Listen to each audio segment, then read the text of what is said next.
Okay. Kalkadosh Boker Or Daf Yomi Masechet Sanhedrin Daf Zayin Mudale 47A1 Tashema. We're going to bring a proof. If you remember, we were trying to find out is the reason for the sped because of kavod met or kavod krovim. So to minute we eulogize. We do a spedim. What's the purpose of a sped? Is a sped because of the deceased that he passed away, kavod met, or the kavod of the people that are alive, which is basically the what? The family members. So Tashema, let's try to bring a proof. We're talking about Ma'alot Tzadikim.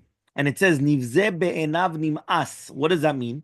Ze Chizkiyahu melech Yehuda. This is Chizkiyahu melech Yehuda, shegirer atzmot aviv, that he dragged the bones of his father, Achaz, Harasha, on a mitah shel chavalim, on a bed of chavalim, right, of ropes, right, which is bizayon. Now, why did he do that? He did it as a musar, meaning the father passed away, and he was dragging him on a bed of ropes in order that they should not do rishut. Now, Chizkiyahu HaMelech was doing that. Now, even though it's his father, and his father is being mivuzeh, is being disgraced, he didn't care. Why? Nivze be'enav nim'as. Because since it was for kavod shamayim, he did that. Now, if you're going to tell me that they're doing it for the kavod of what? Of the family members and not because of the deceased. My time. So why did he do that then? It comes out that it's probably for the met, meaning that's why he did it. And look what he did. So answers the Gemara, no, that's not true. Maybe be'emet, it's for kvod ha'chaim. Here, the reason why he did that was he purposely did it in order that his father should have a kapara, an atonement. Meaning he wanted that his father should have an atonement. So what did he do? He embarrassed him here. Right? He embarrassed him. How did he do it? He put him on a mitah shel chavalim. This is a king. Remember, this Achaz was a king. Chizkiyahu was a king.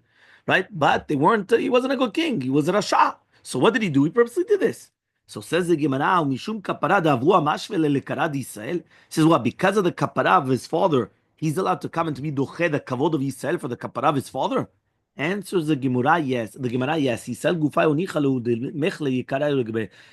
themselves, it's good that there's going to be mochel kavodam for Chizkiyahu HaMelech. Meaning, since this is the king, so it was good for everybody else to be mochel on their kavod in order for the king that he should be happy that his father is going to get a kapara. Okay? So again, that means we still don't have an answer. Who is it for? Is it for the deceased? Or is it because remember, every single time you have a tashema like literally just means come and learn, right? Or come and listen. So the concept is we're going to try to bring another proof because we still don't have an answer. So אין לנו תשובה עדיין. אז האם זה משום יקרה דחיה או יקרה דמת? So maybe כבוד המת or כבוד החיים. So Tashema, we're going to try to bring another proof. This is to do with Rabbi Yehuda Nasi.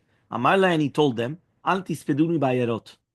Don't do a spedim in small little cities, right? But rather in big cities. Now he says, "Via Marta, now you're going to tell me Yikara de Chaye is because of the people that are living. What does he care?" So to minute, אם זה בשביל המת, okay, זה לא כבוד שאתה עושה בבתי כנסיות קטנות, like in small places. Do it big. So that's, kavod. Yeah? But if it's going to be kavod of the living people, what do you care where it is? Is it big synagogues, small synagogues? Again, here we're talking about like big cities and small cities. What do you care? Answers the Gemara, Kasava litirakru be'Yisrael tfei. He said that Bnei Yisrael should be mityaker, get more kavod. What does that mean? By coming and doing it in big kahals, there's more chashivut for Klal Yisrael. So even if you're going to tell me it's kavod chayim, ze gam tov. Why? Because kavod chayim, there's yoter kavod when it's jam packed. כשיש לך מפוצץ, not קבוצות. You understand? When you come and you want to do the Siyum Shas of Daf Yomi, what's the more kavod? That every single Bet Knesset does it by themselves? Or they go to Madison Square Gardens or whatever it is, and they have almost 100,000 people there jam-packed the place, and you can't even, you understand? That's much more kavod. You're right, every single place. No, but this is kavod of Israel when it's mamash in big numbers. Yeah? He says, Tashema, he says like this, come and listen. Halinu lichvodo. What does that mean? He says, what happens right now if a person was going to come and there's going to be malin oto, right, for kvodo, lavilo aron tachlichin, right, to bring whether it's going to be an aron, tachlichin, and over love. So if you remember, we said that what happens if they left the person deceased and they didn't bury him? So usually he's baltalin. You remember we learned that. That means basically you're not allowed to leave a person that's dead without burying him. Okay, that's called baltalin. Just like they learn it from just like if a person died from betting, they have to bury him. All the more so a regular person, they have to bury him. So they say, but what happens if they left him behind in order to get him a coffin? Or shrouds. They didn't have. Shrouds are the clothing for the deceased, for the met. It's called shrouds. Okay, so therefore tachrichim in Hebrew. Okay, so therefore, if that means if they did it for his purpose, it's going to be mutar. They're not going to be over.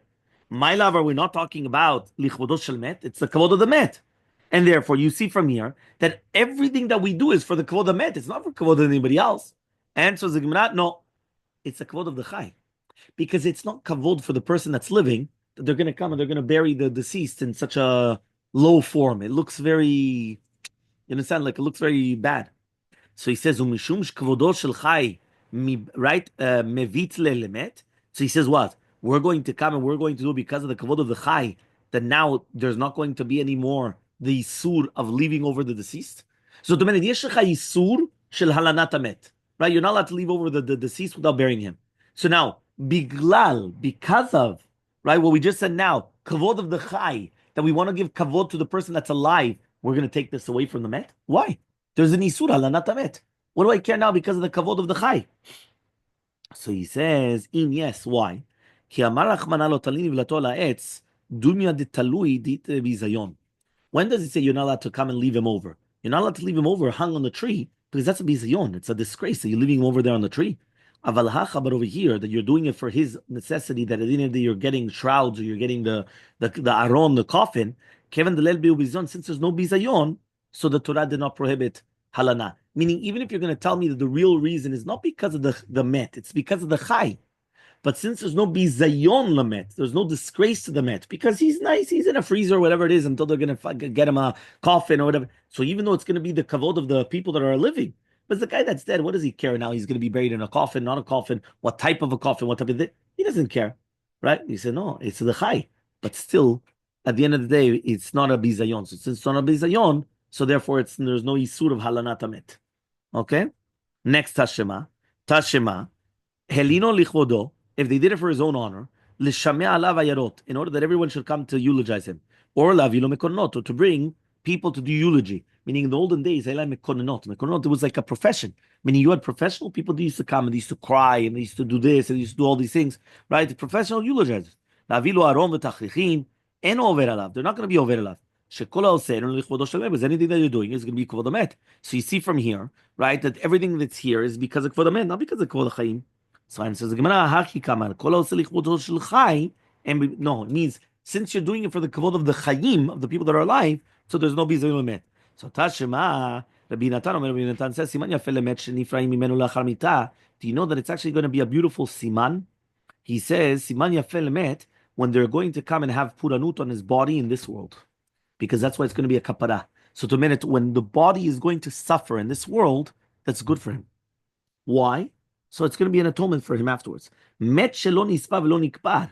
But what happens if he died and there's no esped and there's no kvura, or shechaya garudato, or you have a wild animal coming and dragging it, or shayu geshamim zalfim mitato. Zeu siman yafeh lemet. That's going to be a good sign for the met. Shemamina will learn from here yikara deshachvehu, that bemet it's kvod metim. Because if not, why is it? It's a kapara. Shmamina, and from here we actually have a raya, okay, which means that the maskana is the really bemet. It is for the mitim. So it says the two dots. Lo yu kovrin, right? Anybody that was killed by bedin, they wouldn't come and bury them in the regular bet kvarot, right, of their forefathers, right? They used to bury them in the bet kvarot, exactly.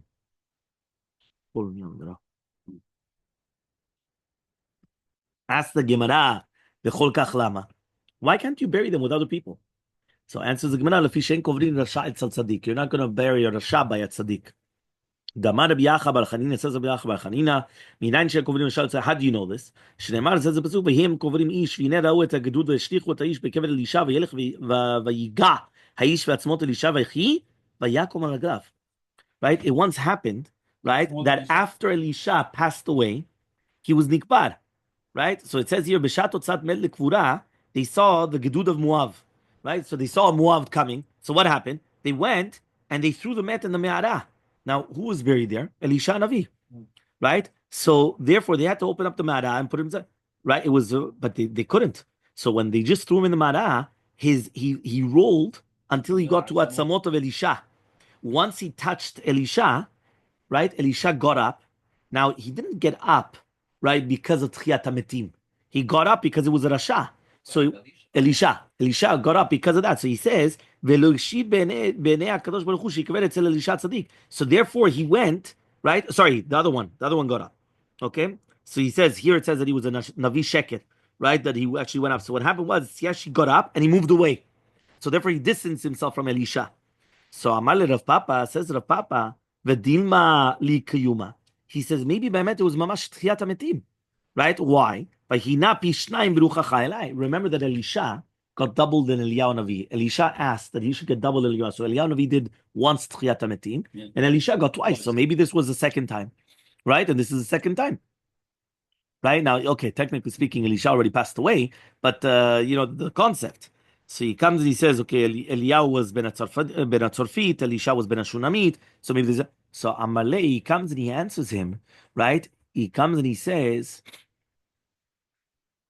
Amaleh, if so, Hainu detanya raglav amad urubeto lo alach. It says that what happened was that when he actually got there, it says Vaychi, he lived, Vayakom raglav, but it didn't say he went home.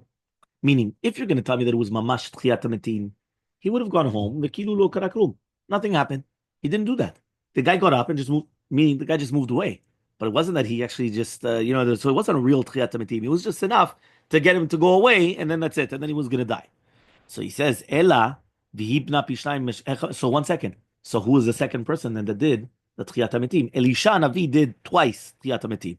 Who was the second person? So Amar Rabbi Yochanan says Rabbi Yochanan, Sheripa Tzarat Naaman. You know who's the second person? He was Mirapeh, the Tzarat of Naaman. Now he says why? Shishikula Kamet. A person that has Tzarat is like that he's deceased. Tichtiv Anati Kamet. Right? This is the concept of Miriam, right? Right, with the Tzarat. So he says, remember that the person that gets Tzarat is right. There are 4 people that are considered dead, right? And one of them is Tzarat. So therefore, the fact that he cured this person with Tzarat, it's as if that he did Tchiyat HaMetim. Okay? When a tzaddik gives a bracha, the person should have parnasa and becomes rich. So he's also like the Amazing. According to this logic. I wouldn't go that far. Yeah, but fine.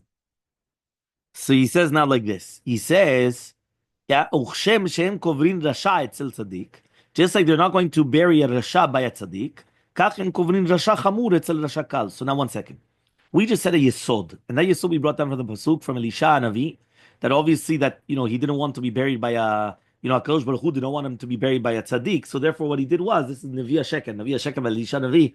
It doesn't go together. So what happened? He made sure that he got out of there, right, and he moved away. Okay, fine. Now what happens? Now it says the Gemara, not only don't you put a rasha by a tzaddik, you don't put a rasha chamur by a rasha kal, right? So he says why, right? He says, but at the end of the day, it's not the same thing. So he says, "Velitaken arba kvarot." So he says, 1 second. According to what you're saying, what are you trying to say? You're trying to say that there's levels, meaning, right? There's like, yeah, exactly. That means each person has a level. You understand? So there's a rasha gamur or chamur, and then there's a rasha kal, a light rasha, and then you have a heavy rasha. So what's going on exactly? So he comes and he says this. So he says, so because of that, there's going to be different levels. So he says, "Velitaken arba kvarot." So why don't you do then 4 kvarot then? 1 beta kvarot for what? Sekila. 1 for Sirefa. 1 for Cherek. And 1 for Cherek. Sekila, you cannot be buried in the... That was a Mishnah. That's what we're asking. We're asking, the Mishnah said that there's 2 beta kvarots. 1 for Sekila, Sirefa, 1 for Hereg and Cherek. Now the Gemara is saying though that if you're going to tell me that you're not going to have a Rasha Gamur, Rasha Chamur with Rasha Kal, should have 4. Separate each one because each one is a different level. So answers the Gemara, Shne Kvarot, right? This halacha is Gemara Gemilele, is halacha Moshe Sinai. Meaning we only do 2 beta kvarots, right? And we don't do more than that, right? Now, obviously, one of the reasons maybe why is that's actual machloket, which one's more chamur. Because if you remember, we brought on a machloket Chamim Rabbi Shimon, is Sekila worse than Serefa or Serefa worse than Sekila? Right. But according to everybody, Sekila and Serefa was up here. The highest too. Then the next machloket between Shimon and Chachamim was on, right, Hereg and Chenek. Is Hereg above Chenek or Chenek above Hereg? But according to everybody, these 2, right, are down here. So because of that, for sure, right, there's 2 different levels. The question is, do you say it's 4 levels or 2 different levels? Like he said, we have 2 levels. So says the Gemara, Amurulu Amar Rabbi Yochanan, says Ula Rabbi Yochanan, Achal chelev v'frish korban. What happens if a person by mistake he ate chelev? Remember, chelev is the prohibited fats. V'frish korban, he separated a korban. Hemid dato, then he became mumar. Yeah, so now they can bring the korban. V'chazar bo, and then he was chazar b'tshuva. Hoi v'nidcha yidche. The second that the korban was pushed off, even for one moment, because he became a mumar, so then that's it. You can never bring that korban back, right? So now what we're going to try to find out is, right, is to do with our Mishnah. So now 1 second. Another case which is very similar, right? He says, Itmanami, Amar Rabbi Yirmiyah, Amar Ravu, Amar Rabbi Yochanan, Achal chelev v'frish korban v'nishtata. What happens? He became crazy. V'chazar v'nishtapa, then he became good again. Oil v'nidcha, once it was pushed off the korban, because you couldn't bring it, because he was a shoteh, yidache. Right? They're going to come and they're going to push it off. Right? So now these 2 different halachot, right, or 2 different or dugmaot, we're going to try to say like this. Utzricha, we need both cases. The Iyashmin and Kamaita, if we only learned the first case, remember the first case it was basically both the same case, but just one he went off the path and one he became crazy, right? It became not 100% capacitated, right? So he says, if you were going to only teach us the first one, mishum de'ihu dachanav shebiyadayim, he himself pushed it off with his own hands, meaning he went off the derech and then he pushed off the korban with his own hands. But the second case, he became crazy. It wasn't his fault. All of a sudden, Hashem made him crazy. He didn't make him. It wasn't like he took drugs and then he became, no. That's it. He was Majnun. What do you want from him? So, we're going to say he just fell asleep. If we only learned the second case, right? He says, Mishum dem biado lachzor. He doesn't have the opportunity to come back. Meaning, when a person becomes crazy, it's not like he could take all of a sudden a magic pill and then he becomes normal again. So therefore, we're going to say that since it was pushed off, it was pushed off. But here, right, in the case of going off the path, biado lachzor, he could do teshuvah. So Elmaleh, I would say that to Be'emet, it's not considered a dichui. So tzricha, that's why I need both different cases. Okay? So now, right? Fine. So now he comes and he says like this. Right? He says like this. Amar of Yosef, says of Yosef. Okay? Afananami tanina, we also learned the exact same thing, right? Also, right, in a braita, to do with Iran Idachat. Hayuba Kodshim.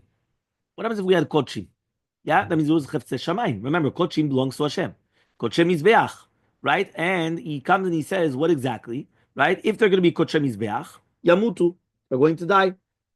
Yeah? He comes and he says, if it's going to be Kodshim Bedek Bait, Yipadu, you have to redeem it. Vavinam Bas, so we're going to ask, Amay Yamutu, why do they have to die? Kivan Diktul, right? Once the Iran Idachat are going to be killed, Havilu Kapara, that in itself is a Kapara. Velisku Legavoa, and therefore, right now you could bring the Korban to the Shamayim. Why? It's not anymore Zivcher Shaim. So if it's not anymore Zivcher Shaim, so therefore why in the world then are you going to say that it's going to be okay? So Lav Mishum Da Amrina, is it not because we're going to say Hoil V'nidchu Yidahu, that because it was pushed off, they're going to be pushed off, right? So Amar Abaye, so now you understood how we connected it, right? Because we're talking about now the Iran Idachat and the property which is Iran Idachat. Remember, a korban that's brought by a Rasha, you can bring it. Right? Sorry, the other one. Zivcher Shaim. Right? So he says that you're not allowed to bring Zivcher Shaim. So if it's going to be like that, so he says over here, what's the problem now? If you killed them, now they're not a Rasha. They're not a Rasha, you could bring it. So he says, but obviously it was because it was pushed off. So Abaye says, Ni Savra, do you think met mitoch rishovi lo kapara? Do you think that if a person dies with his rishut, it's a kapara? Met mitoch risho lo a kapara. It's not a kapara when a person dies from his rishut, right? The Tanya of Shammaya taught, afilu pirshu avotav, yachol afilu pirshu avotav, right, miderket zibur. Itama, I would have thought to say that in a case where the father and the mother, they separated from minhag Yisrael, which means that they went off the path, right? I would think that the Kohen is going to become tameh for them. Tamulomar be'amav, lo itama be'amav kim lishero. What does that mean? Be'oseh ma'aseh amav. Only somebody that does the action of his people, which means that it comes out that they're going to be darkei Yisrael. So now 1 second, it comes out from here, but they died. So you see from here that the fact that they died does not make them tzaddikim anymore. Meaning you're not going to say that the fact that they died, that was a kapara, and now he could be mitameh lahem. No. Oseh ma'aseh amav means during the lifetime. During the lifetime, the father and mother of the Kohen they had to do the Maaseh of Yisrael in order to come and in order to be, right, become a tamemet for the Kohen. So one more time. A Kohen becomes tamemet for who? Father, mother, brother, unmarried sister, son, daughter, wife. 7 krovim, correct? 7 krovim. The father and the mother. What happens if the father and mother went off the path of Israel? They're going now, right? Emid datam. So what's halacha? So they don't be metamelayim. Why not? Because the pasuk says lo yitama bal be'amav, lo yitama be'amav. What is mazem be'amav? In their nation, right? So in their nation, the people that are doing the actions of your nations. Yeah. So if they're not doing the actions of your nations, you don't become tameh. So the question is 1 second, but they died. So if they died, and you're gonna tell me that the fact that they died, that's a kapara. So if that's a kapara, so therefore he should become tameh to them. Talmud can teach you that not because they died, now they have a kapara. If they died because they were Reshaim, that's not a kapara. That's not a kapara. When a person dies normally, yeah, that's a kapara. But if he's a Rasha and then he dies, it's not a kapara. Exactly. Yeah, exactly. What was the question? No. So says the Gemara, Amale Rava, Rava comes and he tells Abaye, Mika medamit, can you come and compare Nerag mitoch risho, Shemet mitoch risho? Meaning there's a big difference between somebody that was killed when he was a Rasha, or he just died on his own when he's a Rasha, right? Why? Met mitoch risho, if he dies from his rishut, given the chiorche kamait, since he died a normal death, it's not a kapara. But nerag mitoch risho, given the lav chiorche kamait, have a kapara. Meaning there's a difference between dying, right, and being killed. No, being killed. Meaning if a person is being killed, that should be a kapara, because he didn't die a natural death. But if a person just died normal death, why is that a kapara? That's not a kapara. No, but that's not a kapara. That's what we're saying. A kapara is that maybe that was his time to die. So that's a kapara. That's not a kapara. Kapara is going to be right before. So Teida, you should know. תכתיב משמאל לאסף אלוהים באו גויים מנחלתך תביאו קודשך נתנו נמלט עבדיך באו גויים תביאו אותו נמלטו בנדיך ויכל ערבו שמיים וסך זך לחייתו הארץ. Right, this is in Ein Tet, right? So he comes, this is the one that we do on Shiva Sabbath Tammuz. So he says Mai avadecha, what does it mean Mai avadecha, Mai chasidecha? Did you realize in the same pasuk, right, we spoke about natnu nivlat avadecha, and then it said basar chasidecha. What is avadecha and what is chasidecha? Lav chasidecha, we're not talking about chasidecha mamash. Vavadecha hanach demechai vedina demikara, right? The ones which are going to be chayav and onish at the beginning. Vekevan deiktul kuru leavadecha.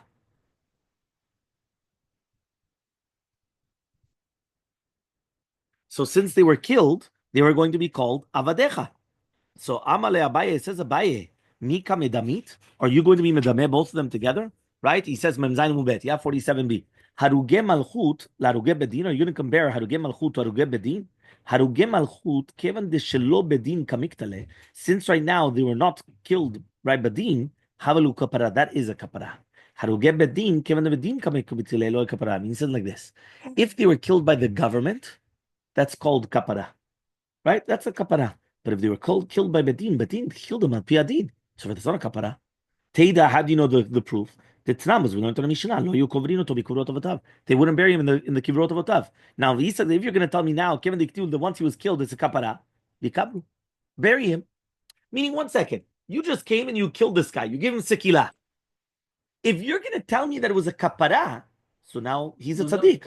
Go bury him in the regular the cemetery of his father, of his parents. No. It's not a kapara because it's done on betin. When it's done on pi betin, that wasn't a kapara. If it was haruge malchut, that was a kapara. Okay, so very important. So mitau kura baina. So says the Gemara. Yeah. So you see, why don't you bury him in the regular burial? So he says mitau kura baina. He says we have to say that they need for the kapara mita and kvura. Okay, so therefore we're not going to bury him in a regular burial because during the time of the kvura he's still a rasha. So motiv Ravadabarava comes and he asks the question: Lo yomitablin. They wouldn't do avelut ela onanin. Shenanuniut lebelev. V'isa. Now if you're going to tell me, given the equal once there's a kvura, havielu kapara, it's a kapara. So now you should do avelut. So answers the Gemara: Baina nami ikul basar. You need ikul basar also, meaning part of the kapara is that the flesh rots. And the fact that the flesh does not rot, so therefore it's not considered a kapara. Okay? They kanami diktani. We also learned it in the Braita. Nitakela basar. Then melaktina tatzman korban tolunot shmamina. So that means only after the flesh was completely dissolved, now it's an atonement, and therefore they could put him back. They could bury him back into the thing. Okay, you found the doctor? No, you didn't find it. Ravashi comes and he says, Avelut me'ematai kamatchalet. When does Avelut start? Misimata golel, when they come and they bury him. Kapara me'emat, but when is the kapara? Mikichazu tzara de kivra purta. Right? Only once you see tzara kever. So hilkach, therefore, hol vidchu yidchu. So therefore, once it's pushed off, it's pushed off, which means it is. When does Avelut start? Right? Stimata golel. What is stimata golel? When they cover the coffin. But that's not when the kapara started. The kapara started only when it sees a little bit of time in the kever. So therefore, since it's a little bit of time, even if you're going to tell me that it wasn't mamash until the nitakela basar, that the flesh disintegrated, even without that, even if it's only a little bit of time, but the second that it was pushed off the avelut, we completely push it off, and therefore there's nothing there. If so, lama li ikul basar. So why do I need ikul basar? He says mishum dolo efshar, but then it's impossible. Meaning once it already starts ikul basar, so therefore he comes and he says now for sure that's it. Now it's like the atonement. Okay, kivre drav havushik lemine afra leishta bat yoma.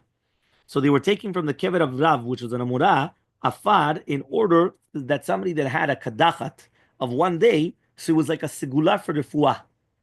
Right? I mean, somebody had a fever, a strong fever. So on the first day, they used to come and take a little bit of afar from the kever of Rav, put it on it, boom, that's it. So they went and they told Shmuel. Amar lehu, so he went and he told them, Ya'ut avdin, they're doing properly. Karka olamu, that's regular karka. The karka olam, and then I said it. Karka olam is never prohibited. Meaning there's no isur for them to do that. So imagine they had the karka over there. He used to come, take a little bit of dirt, boom, and that's it. It would go away. It says by Yoshiyahu Melech that they came and they threw the afar al kever. So it's a hekesh, makish kever min ha'aman v'odeh kochvim. Just like over the kochvim mechubar lo mitzara, anything which is mechubar lekarka does not become prohibited. Tichtiv, it says in a pasuk, asher atem yoshim otam et Elohim al ha'arim aramim, al ha'arim Elohim v'lo ha'arim Eloheim. Meaning a mountain can never become. Meaning imagine right now you have goyim that they come and they serve a mountain. Are you going to tell me that you can't use the mountain? But it's subana because it's avodah zarah. It's the ground. Ground does not become a surbana. Ground does not become because they came and they served the mountain. So now the mountain is a surbana. It doesn't exist. In order for something to become right a surbana, it has to be something which is detached. It cannot be mechubar. So he comes and he says the same thing. Hacharam mechubar lo mitzan. Anything which is mechubar lekarka, it's not going to be a surbana. So Meitve, they're going to ask the following question: Achotzev kever laviv, is the person's coming and he's making a kever for the father.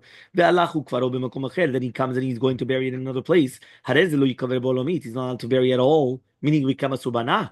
Meaning the fact that he designated for his father, and then he went and he buried his father somewhere else. So it's always going to be prohibited, right? So answers the Gemara. What are you talking about? Bekever binyan, na binyan. You're right. Meaning if it was in the ground, there's no prohibition. But if it's a kever binyan, if they made a binyan, so then it's going to be prohibited. Tashema, we learned to the Braita. Kever chadash mutar bana'ah. A kever chadash is going to be mutar bana'ah. Right? Why? Because it wasn't used yet. Right? Etil bo nefel. If it's going to be that there was a nefel, right, that was placed. So subana, it's going to be a subana. Yeah. Hachanami, so to hear the kever binyan. You see from here again, that means anytime that it's going to be a kever binyan, that's when it's going to be prohibited.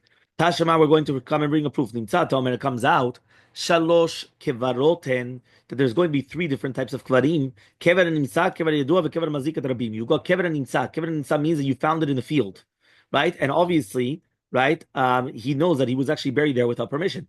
Kever yedua means, right, that the guy knew about it and he agreed to it. That means the guy, it was buried in the field, but the guy agreed to such a kever. Kever mazikat rabim is a kever mamash in the regular public domain, so it's actually damaging people because it's tumah. Kever nimtza, if it's going to be mutar lefanoto, you could just get rid of it. Why? It was done without permission. Imagine somebody has a house for the past 100 years. It was his father's. All of a sudden, they come and they find the kever. So what happened? And the guy was buried 20 years ago, 10 years ago, but there was nobody asked permission. They just came and they buried somebody there. So what? Tifanelto. Take it away. Get rid of it. Take out the kever from there. That's kever nimtza. Pinau mekomot taor. The second that they took it out, the place is going to be taor. Umutar bana, it's going to be mutar. Kever ayadua, but if it was known, meaning that they asked permission from the balasadeh, asur lefanoto, they cannot take him out there. Pinau, and if they did take him out mekomot, it's still going to be tameh. Asur bana, you're not allowed to benefit from that place as well. Kever mazika darabim, if it's going to be mazika darabim, mutar lefanoto, you're allowed to come and move it away. Pirama komotomo ve'asur bana, but you're not allowed to benefit from it. Meaning that because of tashmishah met, so it's a yisur doraita, so they couldn't have taken away. But they're allowed to move it. So they can move it, and then the place becomes tahor. But they're not allowed to benefit from the place. That means you can't build something there or whatever it is. Hachanami, so to here we're talking about kever binyan. But so remember, kever binyan is always going to be, it's talush, so it's always going to be considered asur. Says the Gemara, the kever nimtza mutar lefanoto. Are you allowed to come and take away a kever which you just found? He says, Dima mem mitzvah, maybe it's a mem mitzvah. The mem mitzvah kana mekomo. Remember that when a person dies and is a mem mitzvah, he acquires his place. Doesn't matter where he is. It's a mem mitzvah. Imagine the guy just comes, boom, drops dead. There's nobody to bury him. Wherever he is, kana mekomo. He acquires the place. It's his. So therefore, maybe they buried this guy. You're right. They didn't ask the person for permission, but they didn't need to ask him permission. Why? It was a met mitzvah. So answers the Gemara, Shana met mitzvah de kalele. No, a met mitzvah everybody knows about. Meaning everybody finds out that there's a met mitzvah, and therefore he would acquire his place. But here, obviously, nobody knew about it, so obviously it was no met mitzvah. Itmar, it was also stated how if you're going to come and you're going to weave a clothing for the deceased. Abaya comes and he says asur. Rava Amar mutar. Rava comes and he says it's mutar. Abaya comes and he says asur. Hazmana milta because it says hazmana. Rava says hazmana. Remember, hazmana means that what happens if you dedicate something but you didn't actually use it yet. So according to Abaye, he says that the fact that you came and you made it specially for a certain purpose, that's already azmana is mintayi, and therefore it's going to be asur because it was made for the met. But Rava comes and he says it's mutar because azmana is nothing. My time with Abaye, what's reasoning of Abaye? Gamar, he makes a gzera shava sham sham eglarufa. He makes a gzera shava sham sham. What does that mean? My glarufa bazmana mitasra, just like by glarufa, that it's going to be asur, right? So he says hainami bazmana mitasra. So to here it's going to be asur. But Rava is going to make a gemar sham sham from Avdei Kochuvim, just like Avdei Kochuvim azmana lo mitzara. So to here azmana lo mitzara, it does not become prohibited. But Rava, my tamalo gemar meglarufa. So why doesn't Rava learn it from meglarufa? Amarlo, he comes and he says, right? Amalach, he's going to come and he's going to say like this. We're going to learn, right, the shamashim from shamashim. La puke eglarufa di gufa kedusha. Eglarufa itself is kadosh. Here, the other things is tashmishemet. So therefore, we're going to learn the shamashim, which is tashmishim from tashmishim, and we're not going to learn the actual thing in itself. That's why he's saying that there's going to be a difference between them. So therefore, just like we saw that it helps as manabi surana'ah from eglarufa, it's not going to help from tashmishim because that's two different things. It's a lot, right? Right? Because it's two different halachot.